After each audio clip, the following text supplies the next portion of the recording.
Stop. Mulai lagi. Yes. Tadi udah jelas? Ulangi aja, Pak. Ulangi lagi. Yes.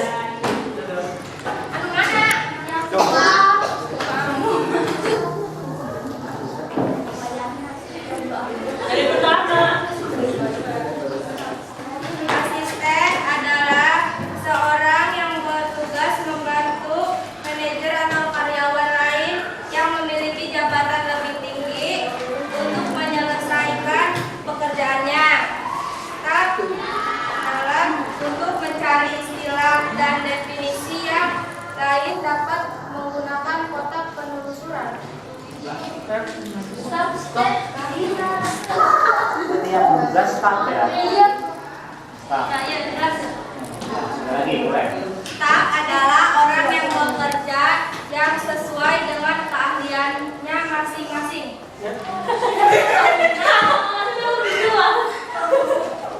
Udah jelas?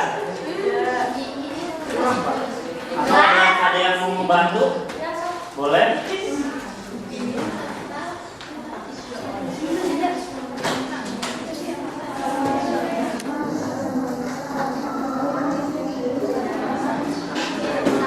Itu dua materinya ya? Satu asisten dan worker ya? Ada yang tanyakan? Ya? Udah ngerti? Udah. Jadi apa tadi? Staf adalah petugas bagian operasional perusahaan yang mengendalikan kegiatan perusahaan di lapangan. Terus satu lagi apa? Asisten?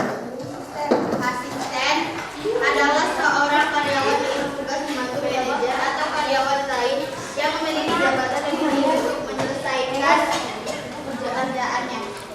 Yang lainnya? Ngerti? Udah ngerti? Oke ya. Jadi udah benar ya.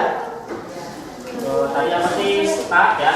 Jadi staf itu adalah apa namanya, jajaran karyawan yang bekerja di suatu perusahaan. Namanya di sini staf SMKN 1 Gantar ya, ini guru saya, ada tas ya, ada siapa yang jaga gerbang itu ya, sedang di satpam ya. Nah itu termasuk semuanya staf SMKN 1 Gantar.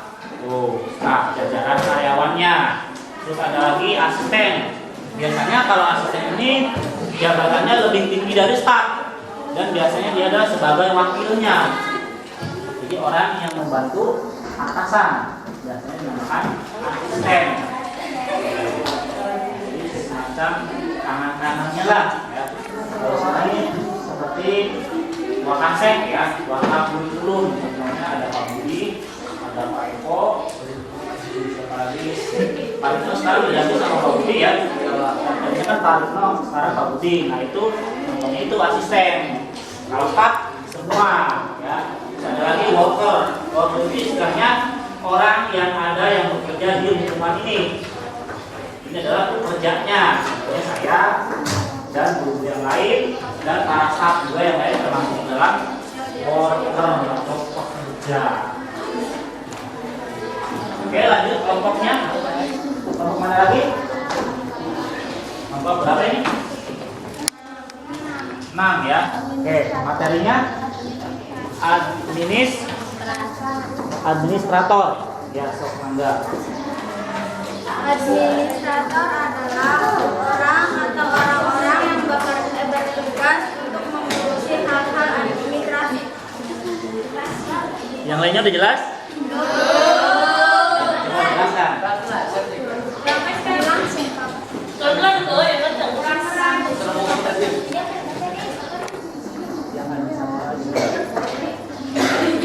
Administrator adalah orang atau orang-orang yang bertugas untuk mengurusi hal-hal administratif.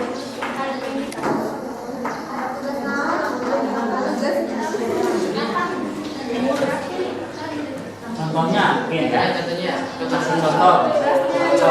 Seperti apa?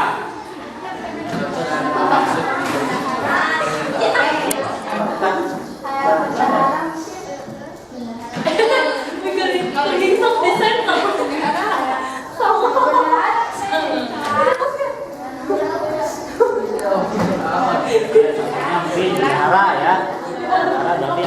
mengadministrasi bagian keuangan. Orangnya disebut administrator. Jelas? Terus materinya yang selanjutnya Manajer. Manajer adalah seseorang yang bekerja melalui orang lain dengan mengkoordinasikan kegiatan mereka guna mencapai sasaran organisasi. jelas? Apa? Tadi kelompok lain jelas. Nih kelompok ini jelas katanya. Apa yang kita ya kayak kita? Iya menurut kamu tadi kamu udah jelas katanya. Coba jelaskan lagi yang lain. Manajer adalah orang yang memiliki pengalaman, pengetahuan, dan keterampilan yang baik oleh organisasi untuk dapat memimpin, mengelola, mengendalikan, mengatur, serta mengembangkan organisasi dalam rangka mencapai tujuannya. Yang lainnya? Aku cuma kita Pak Dede. Pak Webo kan yang tadi balikan. Udah jelas? Yang juga apa? Yang kamu tangkap apa? Yang kamu tangkap dari siapa namanya? Fitri ya. Orang yang memiliki kemampuan, pengalaman, atau pendidikan yang memasuki satu organisasi. Yang lain?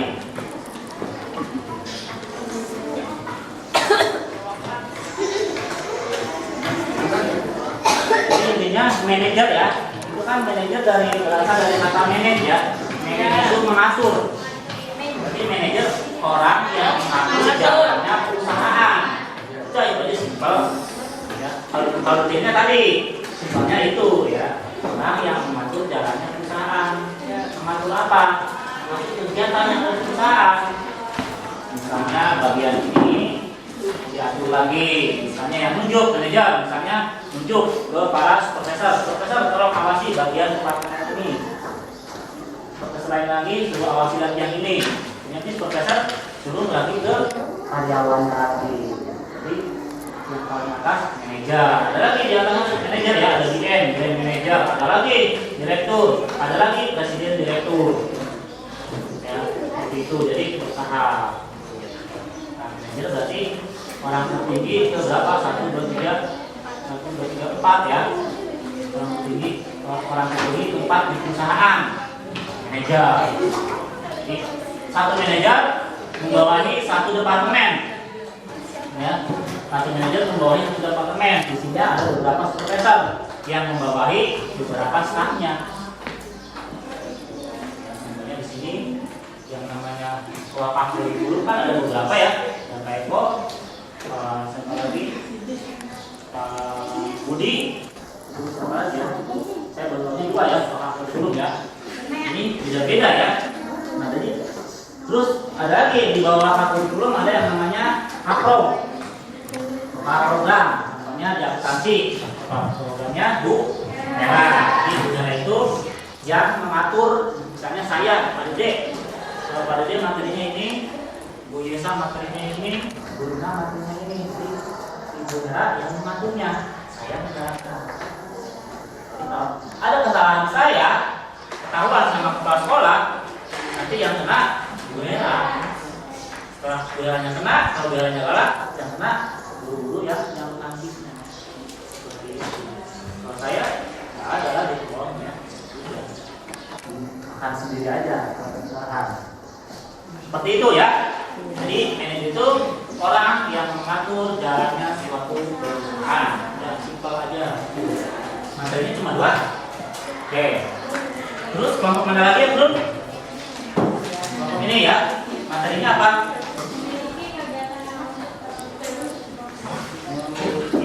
Oke. Sob, Mangga. Kegiatan yang muncul dalam suatu proses di sini maksudnya adalah kegiatan administrasi berlangsung dalam tahapan-tahapan. Misalnya kita mulai dari proses pengidentifikasian atau mencari informasi-informasi tertentu dulu, terus kemudian kita melakukan penelitian, melakukan pencatatan, melakukan pembukuan hingga membuat suatu laporan agar informasi yang kita dapat tersebut dapat diberikan kepada pihak yang membutuhkannya. Dalam hal ini, kita harus melakukan kegiatan runtut dalam melakukan suatu proses agar semuanya dapat berjalan dengan baik. Karena jika prosesnya tidak runtut, otomatis berjalannya juga nggak bakal jelas. Masuk ke memori kalian. Jujur baru nggak? Jujur banget. Boleh diulangi barangkali? Memiliki kegiatan yang runtut dalam suatu proses. Di sini maksudnya memiliki kegiatan yang runtut dalam melakukan suatu proses itu kita melakukan kegiatan administrasinya tuh berlangsung dalam tahapan-tahapan semestinya.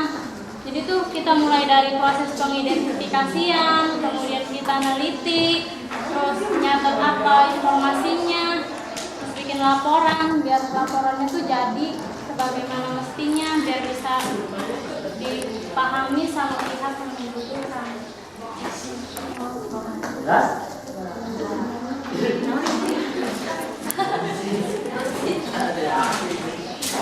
Oke, ini siapa yang mau mengerti? Nah, coba tanyakan yang gak jelasnya di bagian mana? Dari pertama.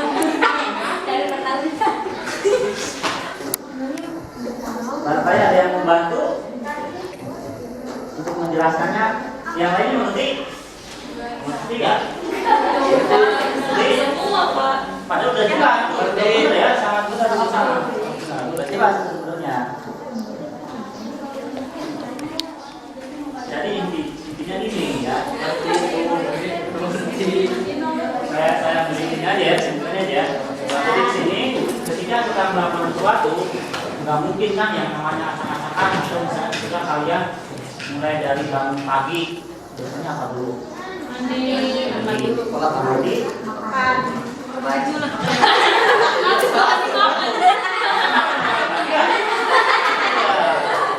pakai baju. Istirahat. Terus kalau yang hari sholat ya sholat, kalau yang enggak ya enggak, jalanan ya. Nah, setelah itu baru sarapan. Ya, atau mungkin dandan dulu. Terus sarapan. Biasanya di sarapan juga dandan lagi ceweknya ya.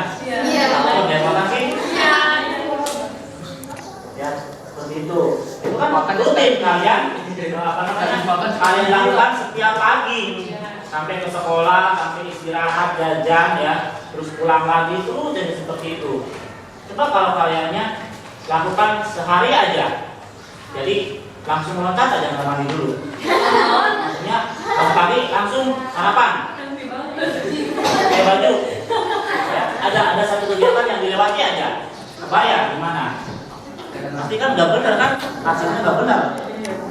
Hasilnya nanti sekolahnya pada bau badannya. Nah, jadi sama seperti administrasi juga, harus jangan secara bertahap, tidak boleh diloncat-loncat. Ya, misalnya ketika ada di dalam administrasi itu ada bagian pengarsipan. Misalnya ada surat masuk, ya, ada surat masuk, otomatis diterima oleh bagian arsip surat ya, pengarsipan surat. Disimpan, artinya diarsipkan, dan dia juga nyimpennya tidak secara acak, berurutan, misalnya tanggal yang muda ke tanggal yang tertua, jadi nurut seperti itu. Jadi ketika kita misalnya suratnya dibutuhkan, enak nyari tanggalnya. Oh, tanggal itu tanggal tua berarti di belakang urutannya. Kalau tanggal muda di depan, pertengahan berarti di tengah tanggal. Jadi seperti dapat secara berurutan supaya hasilnya maksimal. Seperti kalian, ya. Contohnya cewek yang suka dandan nih, pasti kan berurutan kan? Biasanya kalau dandan apa dulu tuh cewek itu? Bedak dulu. Bedak dulu, bedak dulu. Ya. Oh, sisiran dulu, sisiran dulu. Sisiran. Terus apa lagi? Jangan. Bedak. Bedak. Lipstick 7 cm. Ada lipstick. Lipstick 7 cm. Ada ya? 12 ada lipstick yang menjauh. Jika lu sadar. Jadi seperti itu. Jadi setiap kegiatan yang kita lakukan ya, contohnya tadi yang individu aja dulu ya, semuanya dilakukan secara bertahap. Kebayang kalau tidak bertahap langsung loncat saja, pasti ada akibatnya yang tidak enak atau hasilnya tidak maksimal. Apalagi ini sebuah organisasi, di dalamnya ada kegiatan administrasi. Otomatis semuanya harus sesuai prosedur dari awal sampai akhir itu harus sesuai urutannya dari 1 sampai nomor akhir. Nah, boleh diloncat, kalau ada dia diloncat 1 sudah berantakan hasilnya. Jadi maksud dari tadi siapa namanya? Siti ya. Jadi maksud dengan seperti itu. Tapi memang bahasanya memang bagus seperti itu ya. Nanti bahasanya kalau yang saya tuangkan kan bahasanya kan macam-macam ya. Berita ini kan macam-macamnya. Jadi biar kalian ngerti gitu. Kalau cuma itu aja kan baca di buku aja bisa. Yang lainnya paham? Paham ya. Jadi setiap kegiatan yang kita lakukan harus bertahap untuk hasil yang maksimal, apalagi dalam kegiatan administrasi. Sudah jelas, pasti harus dari awal sampai akhir benar. Tuh, ada lagi pada kelas kelas 11 ada lagi namanya memberi rumah sama harusnya sama. Yang namanya akuntansi itu harus teliti, makanya harus bertahap ya segala kegiatannya. Memang ya, itu terkenal harus teliti. Lewat sedikit aja, udah salah. Jadi harus teliti makanya. Tuh maksudnya yang di ini seperti itu ya. Terus ada lagi kelompoknya? Udah selesai kelompoknya? Udah ya. Jadi kita ke materi kelasnya. Oke, kita dulu.